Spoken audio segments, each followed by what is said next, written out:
Iya, Kak. Karena emang nggak bisa dibuka, Kak, ya?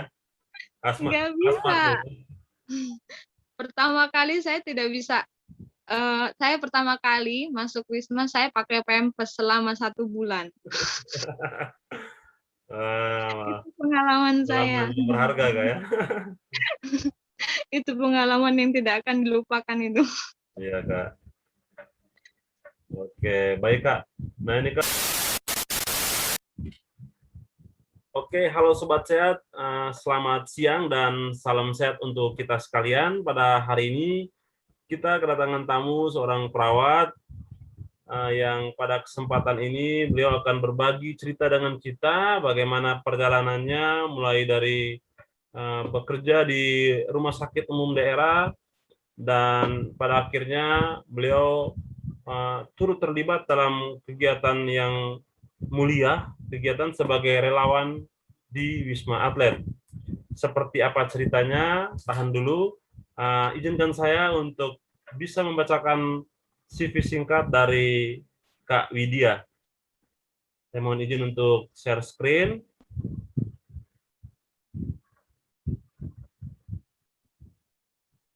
Oke, Kak Widya Ernawati lahir pada tanggal 1 Agustus tahun 1990. Beliau untuk pendidikan keperawatannya awalnya di Akademi Keperawatan Panca Bakti dan beliau menyelesaikan pendidikan perawat D3 di tahun 2012. Kemudian lanjut mengambil pendidikan S1 keperawatan di Mitra Lampung pada tahun 2014. Untuk riwayat pelatihan yang sempat beliau ikuti, di tahun 2012 sempat mengikuti pelatihan PT CLS, ada juga terlibat dalam kegiatan Riskesdas tahun 2013, dan yang terakhir beliau sempat juga terlibat dalam Risvaskes tahun 2019. Untuk pengalaman kerja, Kak Widya sendiri sudah cukup berpengalaman ya, Sobat Sehat sekalian. Beliau sempat bekerja di Puskesmas ya, mengabdi di Puskesmas Lebuh Dalem di tahun 2012 sampai 2014. Di 2014 sampai 2017 sempat bekerja di Rumah Sakit Menteng Mitra Avia. 2017 sampai 2020 beliau melanjutkan pekerjaannya ini ke Puskesmas Lebu Dalem ya. Jadi ini balik lagi ke Puskesmas Lebu Dalem dan sempat di tahun 2019 beliau sempat bekerja di Rumah Sakit Mutiara Bunda. Terakhir yang tadi sempat di awal saya singgung bahwa Kak Widya sempat bekerja sebagai relawan Satgas COVID-19 di Wisma Atlet Jakarta. Nah, mungkin itu saja perkenalan singkat kita dengan Kak Widya. Untuk lebih jelasnya nanti kita akan tanya-tanya lebih dalam lagi. Nah, Kak Widya, selamat siang, Kak. Bagaimana kabarnya, Selamat Kak? siang.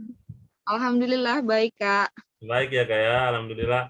Nah, ini saya dan segenap tim Purap Official mengucapkan selamat merayakan Hari Raya Idul Fitri ya, 1 Syawal 1442 Hijriah, Kak.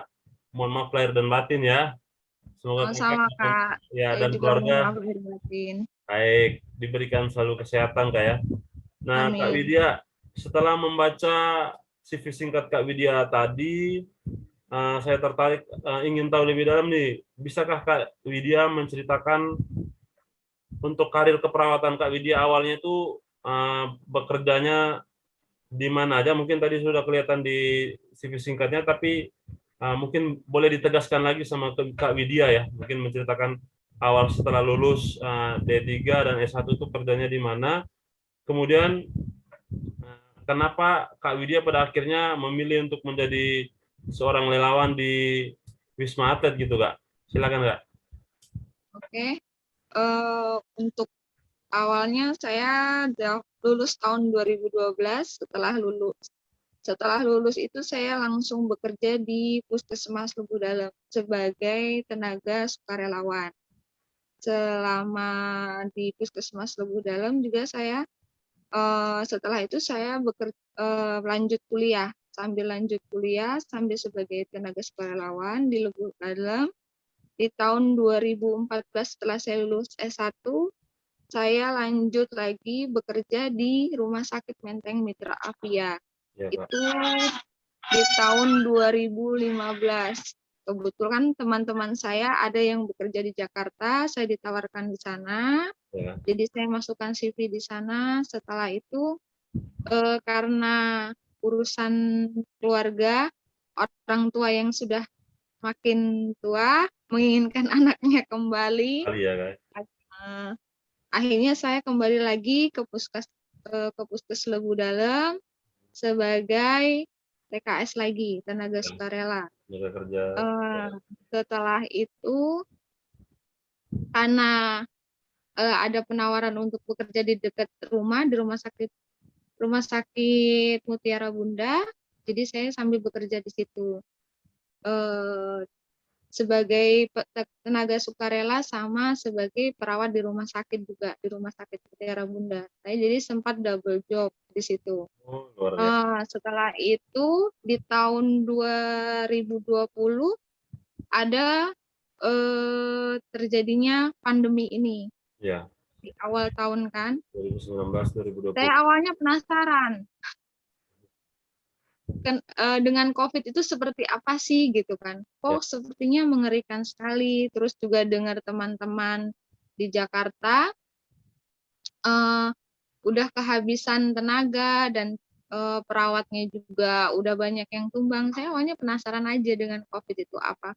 Kenapa sih kok bisa semengerikan seperti ini gitu kan. Akhirnya di bulan April di bulan April tanggal 12 April saya putuskan berangkat sebagai relawan.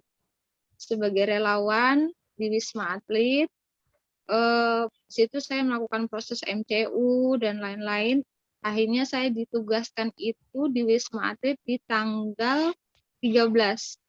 Per tanggal 13 saya tugas di sana. Saya awalnya nggak percaya, mungkin ini bohong atau saya ditipu atau gimana, udah nanti lillahi ta'ala. ya, ya.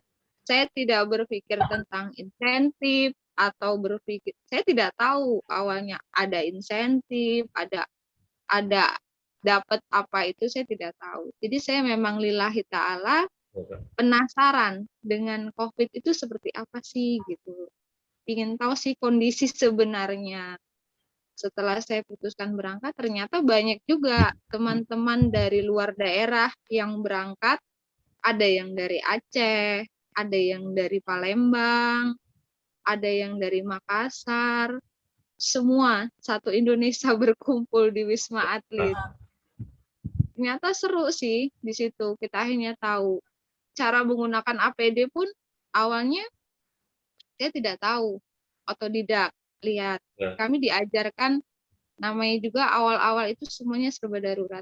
Kami diajarkan sistem seperti militer, darurat semuanya. Tapi subhanallah baik-baik banget petugas yang di Wisma itu, dari TNI-nya, dari PP, pihak PPSDN-nya, semua baik, nyambut kami dengan baik. PPSDM Jadi Kemenkes ya, Kak? ya dari Kemenkes. Jadi kami eh waktu datang itu benar-benar disambut, benar ya, merasa benar-benar oh begini ya jadi Ya, relawan itu, oh seperti ini. Jadi di situ kami, oh ternyata memang kondisinya itu ya memang seperti ini, semua darurat. benar. Kita di awal itu memang serba darurat, dari penerimaan pasien di IGD yang satu keluarga kena COVID, yang pokoknya banyaklah dampak dari COVID itu. Ada yang eh, pasiennya yang benar-benar ekonominya hancur, terus ada yang perceraian, pokoknya banyak yang Banyak cerita, Kak, ya. dampak dari COVID ini. Iya. Oke, Kak. Ini pengen tahu lagi nih, Kak. Kak, waktu ditempatkan di Wisma Atlet, Kak, itu kan tadi Kak bilang bahwa awalnya itu ada pelatihan gitu ya. Jadi itu Iya, betul. pelatihan atau pembekalan itu uh, selain mencakup tentang APD dan lain-lain, apa sih Kak pelatihan? Apakah ada pelatihan khusus terkait keahlian keperawatan, Kak, yang memang dibekali secara khusus gitu, ilmu tambahan atau skill tambahan yang memang dibekali sebelum melayani atau merawat pasien COVID, Kak?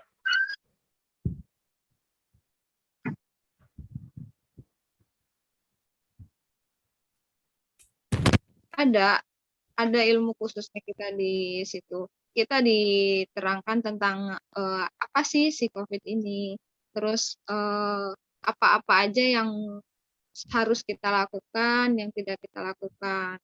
Apalagi dengan penggunaan hazmat, kalau kami khusus di Wisma Atlet berbeda dengan rumah sakit lain. Kami menggunakan APD itu 8 jam.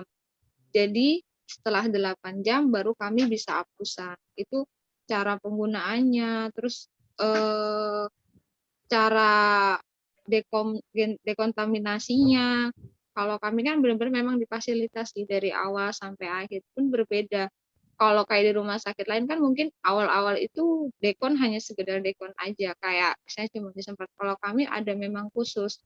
Jadi dari sebelum pelepasan itu ada dekonnya, yang dari cara cuci sepatunya, baru kami lepas ditaruh. Terus ada chamber khusus juga, itu ada petugas khusus yang untuk ngedekon kami, ada kayak semacam mobil kalau dulu, bukan ruangan. Oh, Dulu ngerti. mobil, Nah, itu mobil dalam tanker kondisi itu.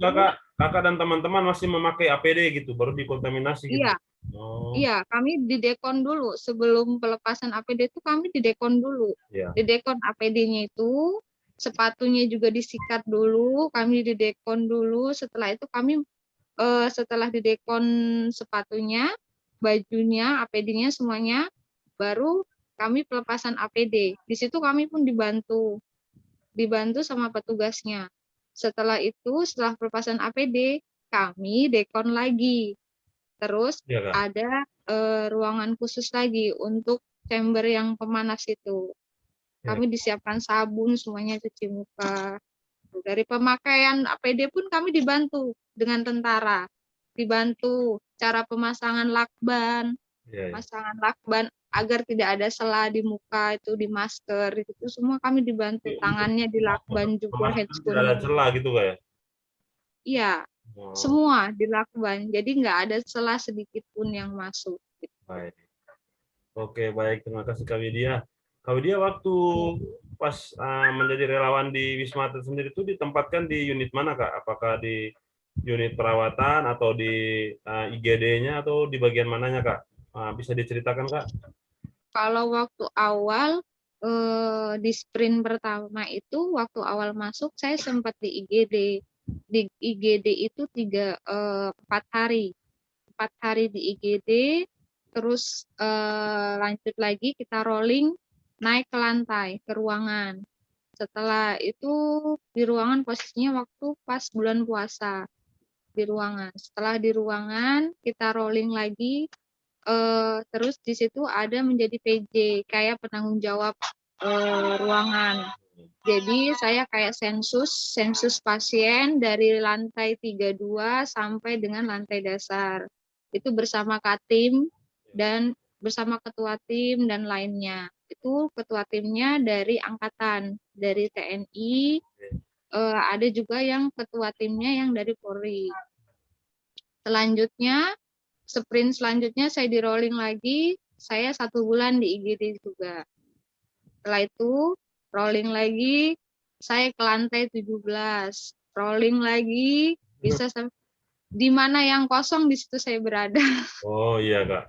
Berarti Kita Kakak rolling, saling membantu. berarti kerjanya di rolling ya, Kak ya. Jadi tidak hanya Iya, dipusatkan di satu tempat atau satu unit saja, tapi ketika ada kebutuhan tenaga di unit lain, Kakak siap mengisi ya gitu ya untuk membantu di sana ya, Kak ya. Nah, boleh iya, Kakak begitu, Pak. boleh Kakak ceritakan dulu berapa lama sih kira-kira waktu Kakak mengabdi sebagai relawan di Wisma Atlet dan apa saja gitu Kak pengalaman unik yang pernah Kakak dapatkan di sana gitu. Silakan Kak. Kalau saya jadi relawan itu dari awal masuk seperti yang saya ceritakan tadi, saya dari tanggal 12 April tahun 2020 sampai tanggal 16 September tahun 2020. Hampir Di 5 bulan situ, ya Kak. iya, di situ saya menjadi relawan di Wisma Atlet. Kalau pengalamannya itu banyak, banyak hal yang tidak kita dapat di luaran sana, tapi kita dapat di situ. Banyak Eh, intinya sih kalau selama pandemik ini kita banyak pelajaran sih.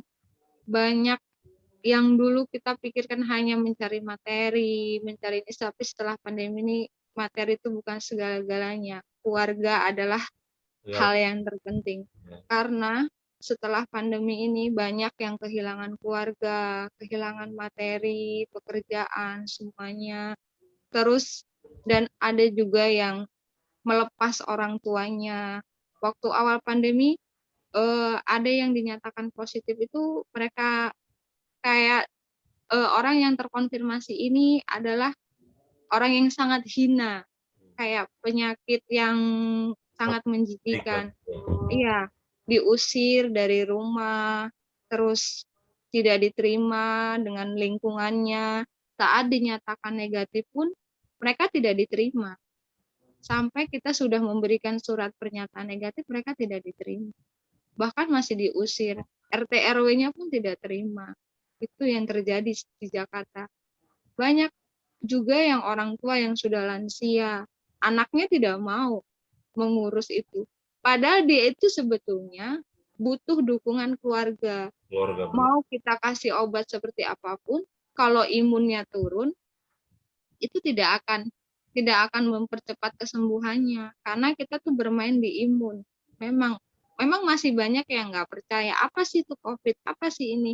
Bahkan sampai ada yang 40 hari, ada yang eh, mencoba untuk bunuh diri segala macam. Tapi akhirnya dengan pendekatan-pendekatan Bapak, Ibu, mari kita coba berdoa dengan kepercayaan kita masing-masing, dengan Tuhan kita masing-masing. Pokoknya banyak hal-hal yang sebetulnya yang selama ini kita lihat itu hanya sepele, tapi biopsikososial seseorang itu lebih penting. Harus ada pendekatan-pendekatan khusus sih sebetulnya. Iya, Kak. Wah, luar biasa sekali, Kak, ya. Jadi pengalaman menjadi relawan di Wisma Atlet ini memberikan Kakak banyak pelajaran hidup ya. Sejak hidup, ya. Yang terpenting di dunia ini bukan harta duniawi tapi keluarga, Kak, ya.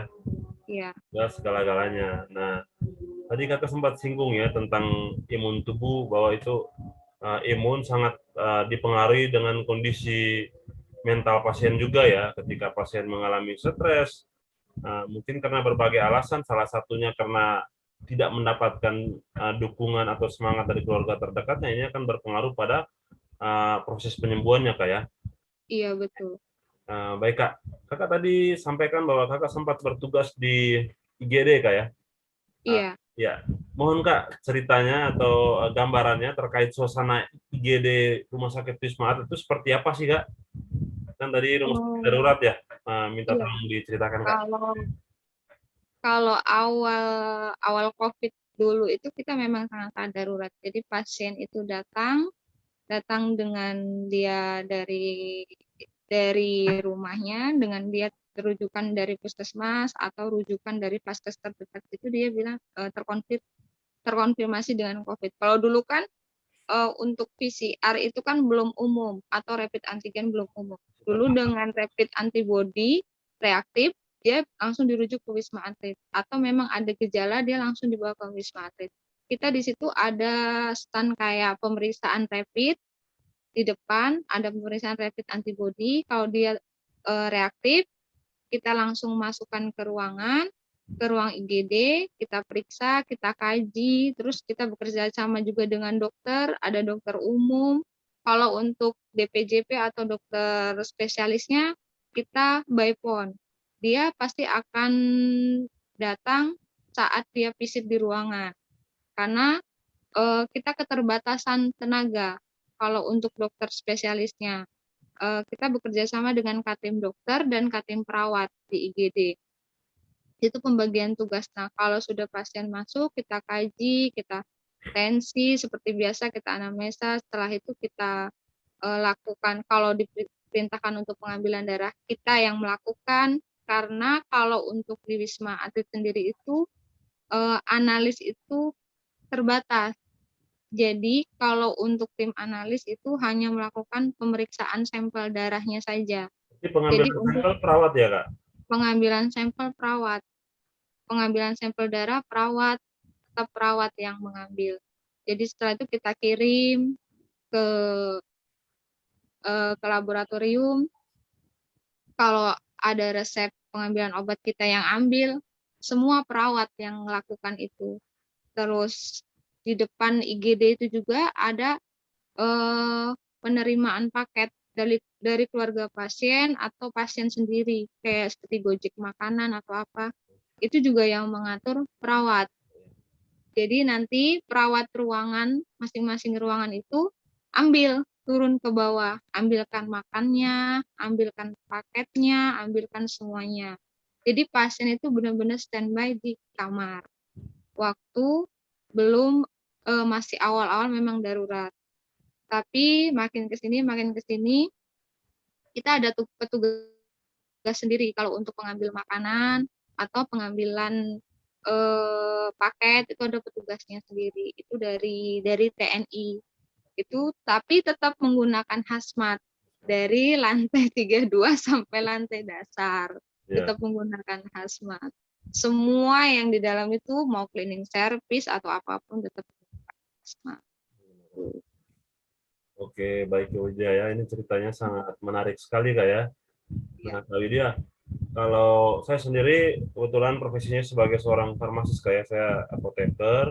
Ya. Nah, kalau ya seperti yang Kakak Widya sampaikan tadi bahwa tenaga farmasi sendiri kan hanya Terbatas.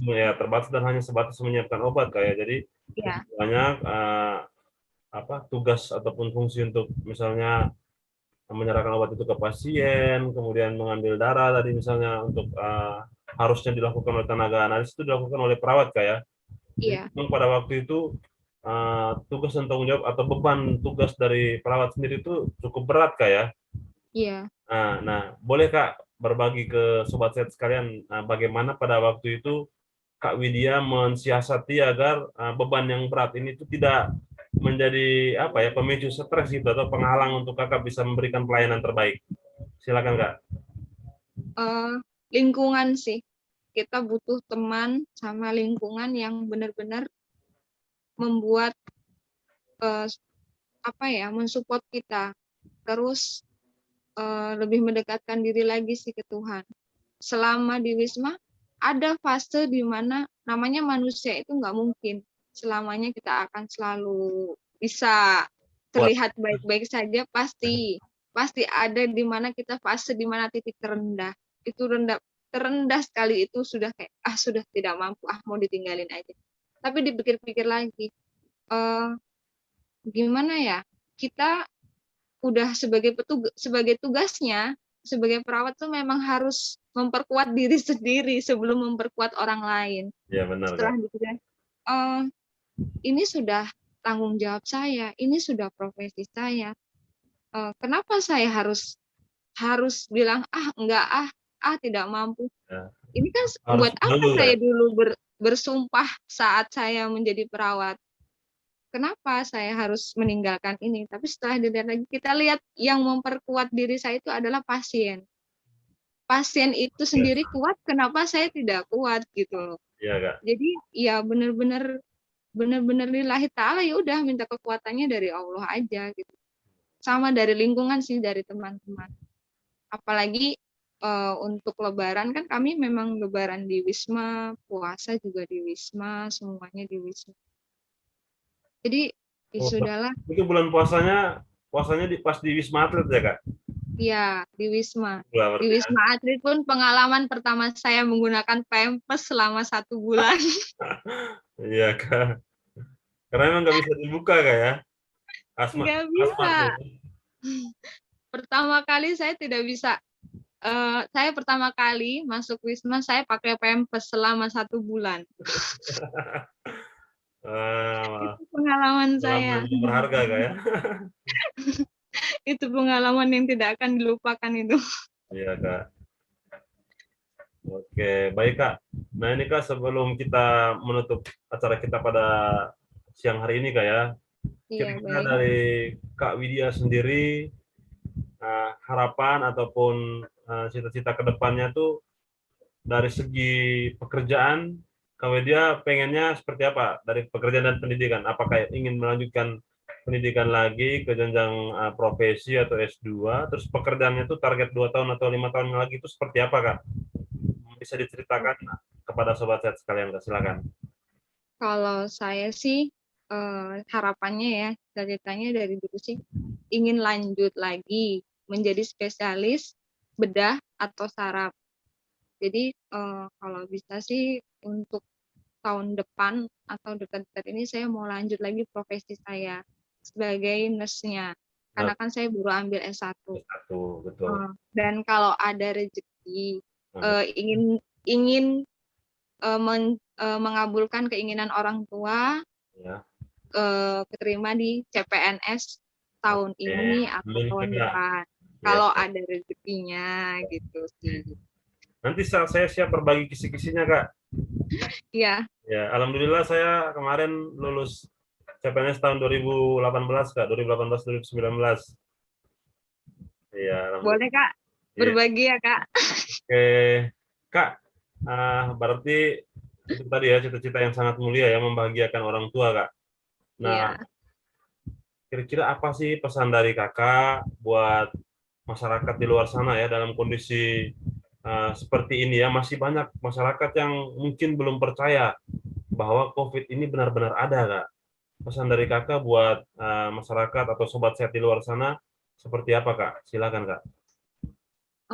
Kalau pesan saya sih tetap patuhi protokol kesehatan, ikuti 3M. Walaupun kita sudah divaksin, jangan percaya dengan vaksin itu akan Iya, menolak COVID itu masuk ke dalam tubuh. Karena vaksin itu hanya mencegah diri kita. Tetap yang membuat kita menjadi sehat itu adalah imun kita. Percaya aja kalau kita pakai masker. Kalau dibilang saya kontak erat, saya tiap hari kontak erat iya, dengan pasien terkonfirmasi. Tapi tetap menggunakan masker. Karena masker itu percaya tidak percaya, walaupun kita berdampingan, dia akan menjaga diri kita, jauhi kerumunan. Kalaupun untuk saat ini kan lagi trending mudik. iya benar, Saya, Kak. Itu tadi juga yang saya pengen singgung. ya, saya kenapa saya tidak mudik atau tidak cuti saat Lebaran? Ya karena saya menyayangi orang tua saya. Memang kalau dibilang rindu, ya rindu. Sekarang juga posisinya saya lebih jauh lagi. Saya ada di Halmahera, Merah. di Orang tua Maluku, di Maluku Lampung ya, Kak? Utara, di Maluku Utara, di ujung lagi di Obi. Itu orang tua saya di Lampung. Perjalanan pesawat pun lumayan, Iya, melewati lembah dan gunung. iya, laut dan samudra, Kak. Saya juga rindu dengan orang tua, tetap di rumah, jaga protokol kesehatan, jangan lupa masker, cuci Ya, tangan, masker lagi itu jangan lupa. Itu jangan lupa, jangan berkerumun itu sih. ya, Nanti saat sakit baru kita sadar, oh begini ya. ya. Gitu. Menyesal tak ada gunanya, Kak ya. Iya, karena sekarang banyak orang dengan OTG. Oke, baik. Terima kasih banyak dari tim Purp Official, Kak. Kak Widya sudah Iya, berkesempatan hadir untuk berbagi cerita yang sangat menginspirasi ya. Semoga iya, cerita dari Kak Widya ini bisa menyadarkan sobat sehat di luar sana yang mungkin sampai hari ini masih ragu-ragu atau masih belum percaya bahwa COVID itu ada ya. Kak Widya iya, sendiri sebagai seorang relawan yang terjun langsung berdampingan dengan pasien yang memang tahu melihat secara nyata bahwa COVID itu ada, misalnya seperti apa kondisinya, seberapa apa penderitaan mereka, Kak Widya sudah saksikan sendiri, dan itu semoga bisa menjadi gambaran buat kita untuk tetap mengikuti protokol kesehatan berdasarkan anjuran pemerintah. Dan yang terakhir tadi saya suka sekali kalau pakai masker, cuci tangan, jangan lupa pakai masker lagi gitu ya. iya, Jangan sampai kita hanya menjalankan salah satu protokol kesehatan dan mengesampingkan yang lainnya, tetapi itu merupakan satu kesatuan yang harus kita jalankan. iya, Singkat kesimpulan yang bisa saya ambil bahwa penting sekali kolaborasi dalam bekerja, Kak ya. Dan iya, pada saat bekerja yang terpenting adalah kita menggunakan hati ya, menganggap bahwa pasien itu adalah orang yang harus kita kasih, orang yang harus kita sembuhkan, orang yang harus kita baikkan, sehingga dalam melakukan pelayanan kita tidak akan merasa itu sebagai suatu beban, akan merasa itu sebagai sesuatu penghalang atau kesulitan, tapi itu merupakan suatu sumber semangat buat kita untuk bisa berbuat lebih baik lagi. Oke Kak, sekian dari saya mewakili tim Work Official. Selamat merayakan Hari Raya Idul Fitri 1 Syawal Terima kasih. 1442 Hijriah. Mohon maaf lahir dan batin Kak, jangan sampai jera kalau misalnya saya undang lagi Kak ya di channel Work Official Kak. Baik Kak, Oke, saya yang Kak. terima kasih. Ya, terima kasih banyak Kak. Salam Ya, sehat, sama-sama. sehat Indonesia. Oke Kak, Salam. baik, Semangat. semangat Kak.